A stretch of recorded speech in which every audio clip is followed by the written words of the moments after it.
Jason X is a 2001 sci-fi horror that tells the story of how humans, 400 years into the future, have inhabited Earth 2, goes back onto our Earth 1 to collect ancient artifacts, but they run into our resident serial killer, Jason Voorhees.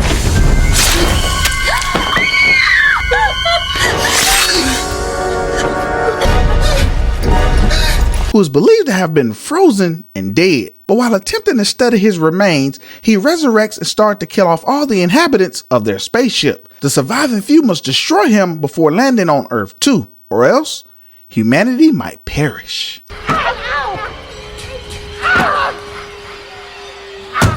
Reason number 1, science. Why don't you stare at this for a little while, you ugly bastard?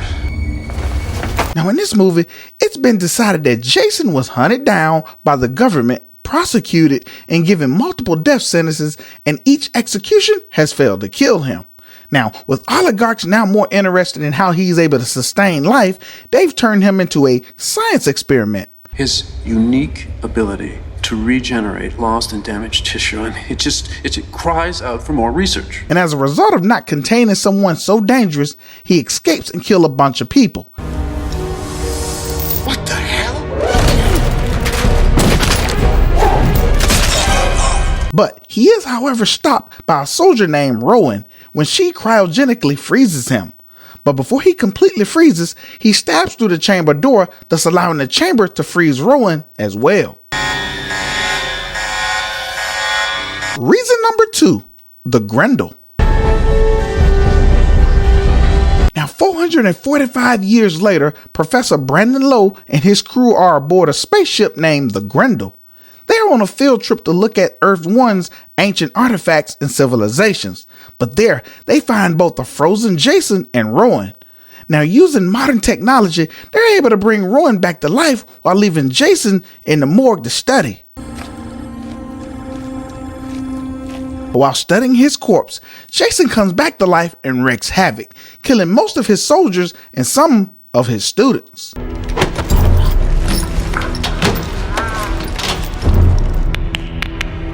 Reason number 3, greed. He's a valuable scientific artifact that must be carefully preserved, much like yourself. After Jason goes all Voorhees on everyone on the ship, Sergeant Brodsky, a no-nonsense soldier, tries to devise a plan with all his men to kill Jason. But Professor Lowe, much like the oligarchs from Earth 1, only wants Brodsky and his men to capture Jason so he can do research on him and use him for science and primarily money. But Brodsky and his guys are easily defeated and Jason kills them rather quickly, leaving only Brodsky hanging on by a thread.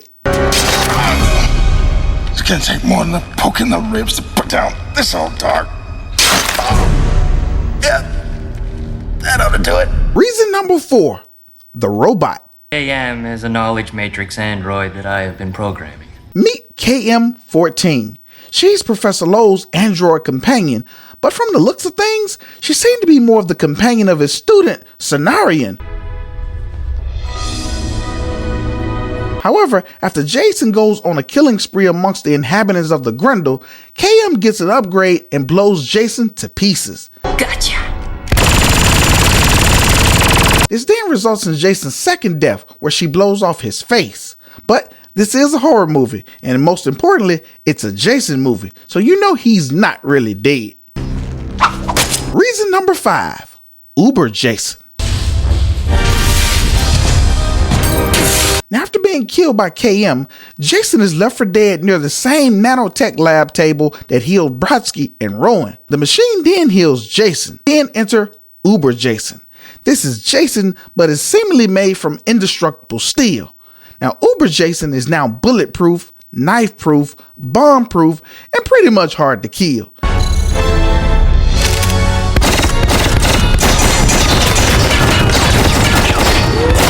His first act of aggression is by punching the head off KM right off her shoulders, thus rendering her useless. You guys might want to run.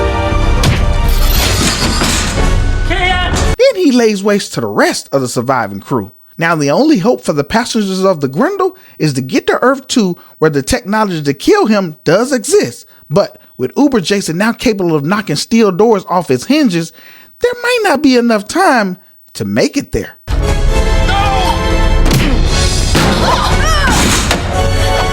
Now, in the end, Jason X is one of the best sequels in the Friday the 13th franchise. Now, I had a lot of fun with this movie. Why? Because Jason is always better when he's in a unique scenario. Now, whether it's in New York, in hell, or in space, you get the best version of Jason when he's in unfamiliar territory.